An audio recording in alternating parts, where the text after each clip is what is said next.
Today's lesson is on adding and subtracting decimals. First, we're going to look at adding decimals. We're going to find the sum. So for number 1, we have 6 and 24 hundredths plus 9 and 5/10. When we add decimals, we need to make sure that we line up our decimal.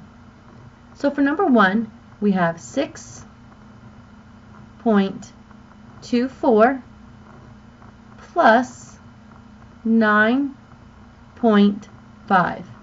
Notice that my decimals are lined up. Now I have nothing underneath the 4, so I can put a 0 as a placeholder. Now we're going to add up our digits. So 4 plus 0 is 4. 2 plus 5 is 7. And 6 plus 9 is 15. The decimal in our answer would be directly below the decimals in our problem. So we're going to bring our decimal straight down. So we have 15.74 or 15 and 74 hundredths. Now for number 2, I have 15 plus 9 and 27 hundredths. 15 is a whole number, and when we write whole numbers, we don't write our decimals. But in order to add these numbers up, we're going to put our decimal place at the end of the 15 or after the 5 so that we can line up our decimals and add them correctly. So we'll have 15 point, and then we have plus 9.27.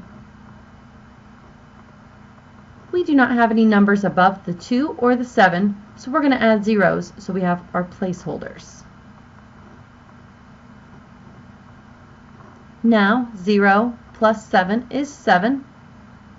0 plus 2 is 2. 5 plus 9 is 14. We're going to carry our 1. And 1 plus 1 is 2.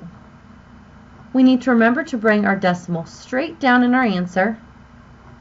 So we're going to have 24.27 or 24 and 27 hundredths. Now for number 3, we have 2 and 65 hundredths plus 5 and 12 thousandths.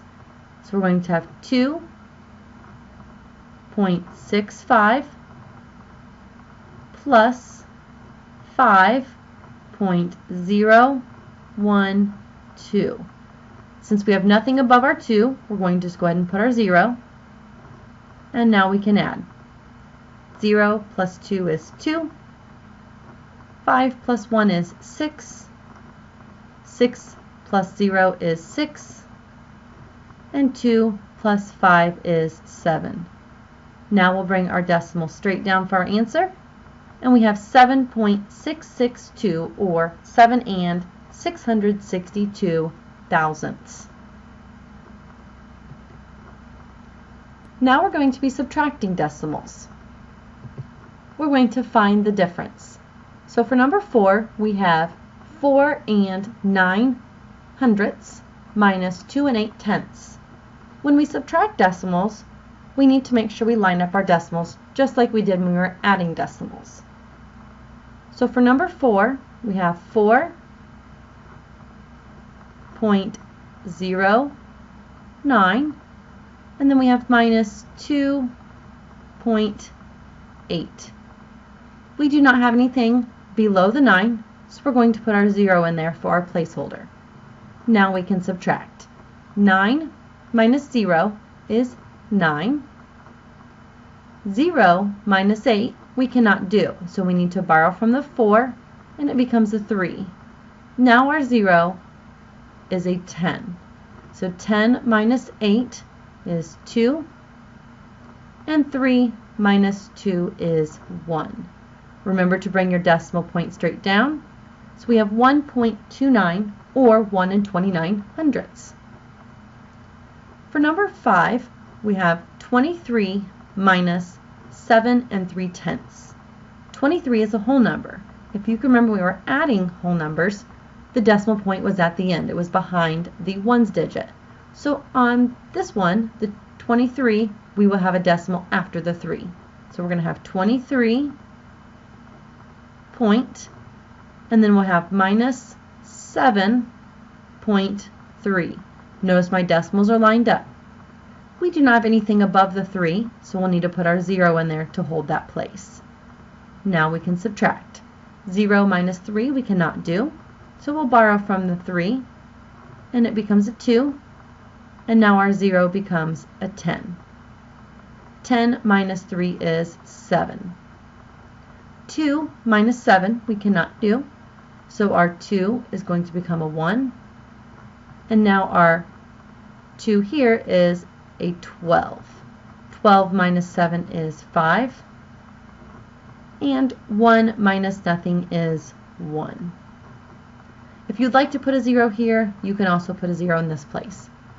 Now we have to remember to bring our decimal point straight down for our answer. So we have 15.7, or 15 7/10. Now for number 6, we have 3 7/10 minus 0 48 hundredths. So we're going to have 3.7 minus 0 48 hundredths. There's nothing above our 8, so we'll put a 0 to hold the place. Now we can subtract. 0 minus 8 we cannot do, so we'll borrow from the 7, and it becomes a 6. Now our 0 is a 10. 10 minus 8 is 2. 6 minus 4 is 2, and 3 minus 0 is 3. We need to remember to bring our decimal straight down for our answer. So we have 3.22, or 3 22 hundredths.